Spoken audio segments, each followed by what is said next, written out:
Mo kí gbogbo ẹ̀yin èèyàn wa kú ojúmọ́ mọ́ níbikíbi tí ẹ bá ti ń gbọ́ wa. Ọ̀rọ̀ lórí ọ̀rọ̀ ilẹ̀ Yorùbá, àlàáfíà òun làwa ń wá nílẹ̀ Yorùbá. Ṣé rí Mallam Yusuf kí àwọn èèyàn tó lè dẹ́kun láti máa sọ̀rọ̀ sí máa yìí ọ̀ǹtì tó bá ti lọ àwọn nǹkan tó fi méèkì owó lórí ọ̀rọ̀ kìrìsìtẹ́nì torí ibi tó ti méèkì owó ti ẹ̀ nìyẹn pé òun mọ báìbù. Ó dìgbà tó bá ti dẹ́kun tó bá ti yọwọ́ kúrò ńbẹ̀. Now òun pẹ̀lú Babalado ni wọ́n ti wà lórí wàhálà ń sìn. Babalado àti Mallam Yusuf wọ́n ti gbé Babalado lọ sí kóòtù ń sìn.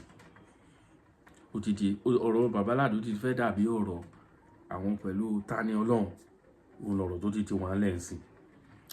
Ẹ̀yin mọ bẹ́ẹ̀ ṣe ń ju ẹnu sí àwọn ẹ̀sìn ẹlẹ́sìn, but wọ́n bá tako tí ara yín ò ní gbà ẹjọ́ ìjó possible.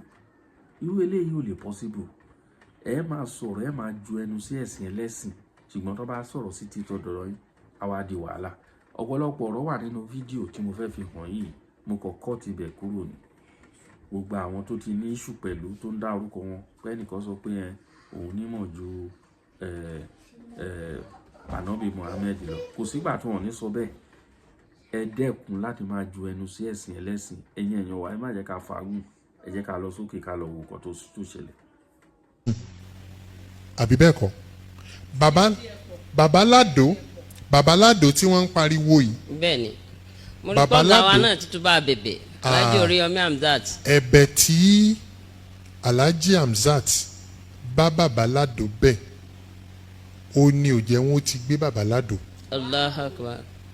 Ẹ̀bẹ̀ tí wọ́n bá bẹ̀ a sì ń ṣèpàdé lórí ẹ̀ kódà àti ìgbọ́ra wa yé but ní àárọ̀ èní kó tó di pé ní àárọ̀ lénìí láàárọ̀ èní níbi around 9 o'clock a reach conclusion yẹn ni wípé Babalado ká fún ní condition tá a fi ní gbé lọ sí court. Kí dẹ̀ ní condition yẹn kí n for opportunity sọ. Babalado will write letter of apology. That's one. Letter of apology yẹn a wá gbé bóyá nínú Punch tàbí nínú Tribune. Ó di méjì. Ó nídìí o tí ó fi lọ ṣe nínú pépà o. Ẹlẹ́ẹ̀kẹta Babalado yóò lọ ṣe affidavit ní court wípé òun ò ní ṣe bẹ́ẹ̀ sí mi mọ́, òun ò sì ní dá sí anything Islamic affairs mọ́. Good. Ẹ mọ̀ tó jẹ́ ó fẹ́ le díẹ̀. Èyí tó kù tá a fẹ́ fi kún wọ́n fẹ́ fowó sí i but àwa ṣèpàdé pé kò síbi tí ó ti rí. Bẹ́ẹ̀ni. Torí wípé àwọn èèyàn ní yóò rí ó boast pé owó kí ni Mallam Yusuf ní níwájú Babalado. Ó sọ bẹ́ẹ̀ ó boast pé èló gan lọ́wọ́ àlọ́wọ́ ẹ̀ pọ̀tọ̀rọ̀ kan wà tó sọ tó lágbára ó là ń gbowó lọ́dọ̀ àwọn nílẹ̀ Lárúbáwá. Christian kan wá lọ comment ó ní thank you Babalado for exposing Mallam Yusuf because we now discover that Mallam Yusuf or Akadib is being funded by terrorist organizations in Arabian countries. So nígbà míì táwọn èèyàn bá ń sọ̀rọ̀ wọn àmọ́ extent ti ọ̀rọ̀ yẹn nítorí di wàhálà ni. So yóò wá padà jáde yóò kọ letter of apology yóò sì express wípé ìgbà owó mi ò gbowó nílẹ̀ Lárúbáwá o. Yóò lọ kọ́ yóò sì ṣàlàyé yóò ṣe àlàyé. So èyí tó kù tá àti resolve ni pé kó san owó damages but ní ti tèmi èmi ò fẹ́ kó san owó but àwọn èèyàn mi kan insist ibi tá a bá resolve sí but gbogbo ilé tá a ṣe yìí ó jẹ́ àǹfààní Alhaji Hamzat Oríyọmí o. Allahu Akbar. Ó jẹ́ àǹfààní wọn torí wípé tálàjì Hamzat ọba come in kán bá bẹ̀bẹ̀ ẹ̀bẹ̀ tálàjì Hamzat bá bẹ̀ lórí gbogbo ayé ni wọ́n fẹ́ kọ́ mọ̀ pè wá ni wọ́n sì achieve. Bẹ́ẹ̀ni. Alhaji Hamzat náà dọ́gbọ́n jẹ́ kí gbogbo ayé máa pè wá ni tọ́lá àwọn èèyàn bẹ̀rẹ̀ sí pè wá pé ẹ dákun ẹ wọlá Alhaji Hamzat Oríyọmí. Alhaji Hamzat Oríyọmí èèyàn dáadáa ni wọ́n, personality dáadáa ni wọ́n.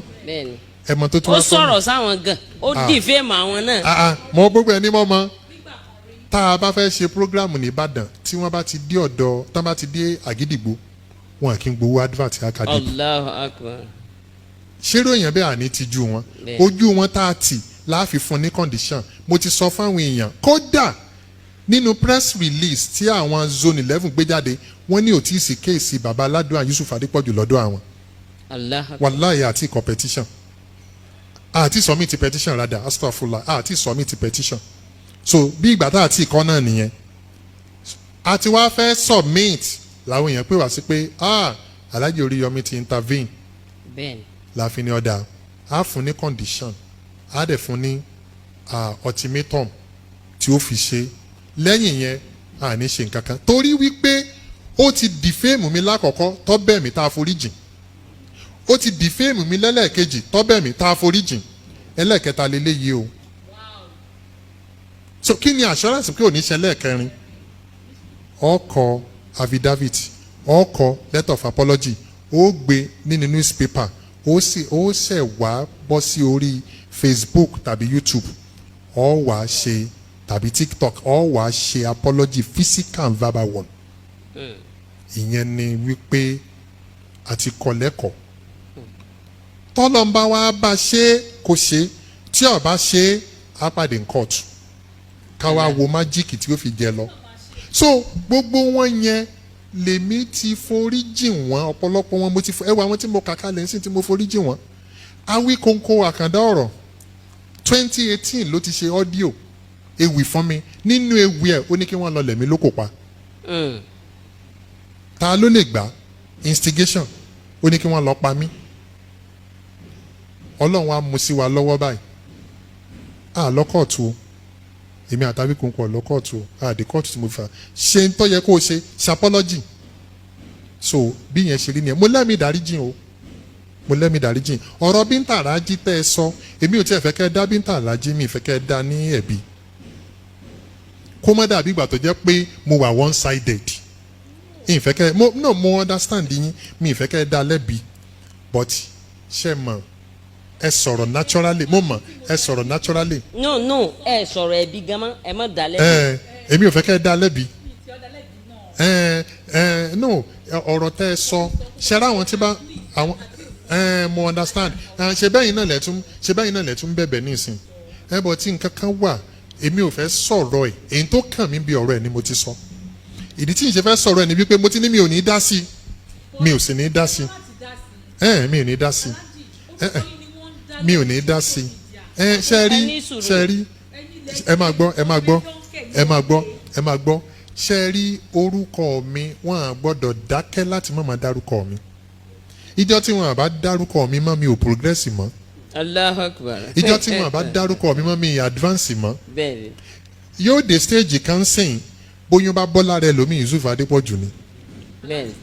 yóò dé stage kan ẹ máa gbọ́ ẹ ìgbà ẹ sọ̀rọ̀. gbogbo àwọn tí wọ́n máa ń ṣe blogger bíi cut and paste yẹn tí wọ́n dẹ̀ ń gbé gbogbo ọ̀rọ̀ yẹn ẹ jọ̀ọ́ kí lẹ fẹ́ ṣe láàrin yẹn. It's a very simple matter. Táwọn èèyàn bá tí ì lo ẹ̀wọ̀n wọn ní kẹ́kọ̀ọ́. Òfin wà nílùú òyìnbó kí ló jófin ó múlẹ̀ nílùú òyìnbó tó bá dáràn kó jẹ̀yà ni. Lọ́dọ̀ wa ń bì even bọ́lọ́pàá bá arrest èèyàn lọ́dọ̀ wa ń bì tọ́lọ́pàá fẹ́ ṣiṣẹ́ ẹ sì máa rí àwọn tọ́rọ̀ kan wọ́n mọ̀ sọ fọ́lọ́pàá pé àṣẹjọ́ mọ́ torí pé wọ́n fàwọn èèyàn jófin. Saheed Òṣùpá ó arrest Portable torí pé Portable ó defame ẹ̀ níjọ́ tí wọ́n ti ń bí mo ṣe ń gbọ́ pé wọ́n ń gbé Portable lọ sí kóòtù bẹ́ẹ̀ ni mò ń sọ wípé tán bá fún ní bail tó bá perfect bail ẹ̀ ó ń lọlé tí ò bá rí bail perfect ó lè sun ọjọ́ kan bẹ́ẹ̀ wọ́n padà perfect bail ẹ̀ ní lẹ́yìn yẹn kò lè sí nǹkan kan mọ́ torí wípé àwọn èèyàn jáde síta wọ́n bẹ Saheed Òṣùpá àwọn kan wà tí tán bá bá yín sọ̀rọ̀ ẹ̀ tí ojú wọn problem ta ní nìyẹn àwọn bloggers yìí ṣe bí blogger kan lọ jáde ló sọ wípé aago 8 ni Ayílára máa ń dẹ́jọ́ ó dìfẹ́ẹ̀mù ẹni yẹn bloggers kan ló jáde ló ní Yusuf Adépọ̀jù ó gbégbó sínú kínní Bíntàrájí ó dìfẹ́ẹ̀mù mi kódà ìyá kan jáde síta ó ní Yusuf Adépọ̀jù gọ́vnà kínní kan gọ́vnà Tàmẹ́dò gọ́vnà eléyìí ó ní Yusuf Adépọ̀jù ẹ wò ó ti ń kó gbogbo àwọn ọmọ Amẹ́ríkà sí lọ sẹ́wọ̀n o ó ní kódà nínú gbogbo àwọn ọmọ tí Yusuf Adépọ̀jù ń kọ́ ọ̀pọ̀lọpọ̀ ti kú ó dìfẹ́ẹ̀mù mi wàláhì ó dìfẹ́ẹ̀mù mi that is defamation àwọn legal team wà tí wọ́n ṣiṣẹ́ lórí gbogbo àwọn ọ̀rọ̀ yìí ẹ jẹ́ á fa àwọn kan jófin. alájà kẹ́ tó béèrè question nígbà tọ́rọ̀ Mọ̀nsúrà ṣẹlẹ̀ obìnrin kan bá bọ́ta lọ́ba ní Yusuf Adépọ̀jù àti Mubarak Adépọ̀jù àwọn méjèèjì wọn àlìdọ́mọ bí. ó ní gbogbo ọmọ tán bí àmọ́ àwọn tí wọ́n gbé ní bẹ́ẹ̀ ni tí ń bá tí àmọ́ àwọn tán Yusuf kọ́ ló láwọn ọmọ gbogbo àwọn ọmọ tí Yusuf ń bí àti Mubarak Adépọ̀jù. ẹ dákun irú yẹn nítorí Ọlọ́run ní titọ́lọ́run ṣé kò yẹ kó lo ẹ̀wọ̀n. ẹ jẹ́ tún sọ̀kan fún yín àwọn donsis wọ́n sì mú Yahya Gambari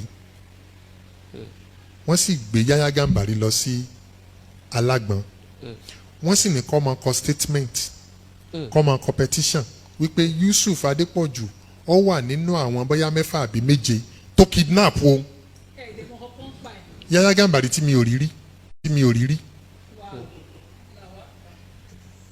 ìjọ tí màá rí Yahya Gambari rí báyìí èmi lọ ṣe nǹkan kan ní kóòtù ni wọ́n wá ní ọmọ kan wọ́n ń pè ní Yahya Gambari ó ní case pẹ̀lẹ́ nìkan mo ní mo bá wá sí kóòtù bí mo ṣe dé kóòtù báyìí mo bá yọjú mo bá rí Yahya Gambari nínú kóòtù bí mo ṣe rí báyìí Yahya Gambari nìyí ọmọ tí mo máa ń rí lórí social media ni mo bá lọ bá obìnrin kan mo ní ẹjọ́ ìyá ọmọ ẹ̀ ń kọ́ wọ́n ní ìyá ẹ̀ ò sí níbí ẹ fún mi ní àyẹ́ mo dẹ̀ délé mo sì. ẹ ṣeun gan òun náà lè rí yẹn òun náà lè wò yẹn ẹ bá wa ṣí ẹ ẹ̀yin ọ̀jọ̀gbọ́n ẹ dìde fún ọ̀rọ̀ Babalado kan wọ́n ní òun náà kan fi wọ́n sílẹ̀ sí tiwọn kan máa ṣe tiwọn kí àlàáfíà kó jọba torí àwọn ará ibi tẹ́ ń wò yìí wàhálà ló máa ń wù wọ́n o Mallam Yusuf wàláì ẹ̀rí bọ́dà kan báyìí náà kí lórúkọ ẹ̀ òun pẹ̀lú ẹ̀ náà jọ máa ń fa ìyẹn náà kírísítẹ́nì lòun náà wọ́n jọ máa ń fa gan. ẹ jẹ́ kí wàhálà jọba nílẹ̀ Yorùbá ẹ̀sìn tó ń gbé wá fún wa ṣe ẹnìkan tó ń fẹ̀sìn dá sílẹ̀ òun la fi ń bára wa jà ń sìn ẹnìkan tó ń fẹ̀sìn dá sílẹ̀ ilẹ̀ Yorùbá dọwọ́ gbogbo wa o àní rí ju báyìí lọ ẹ ṣeun.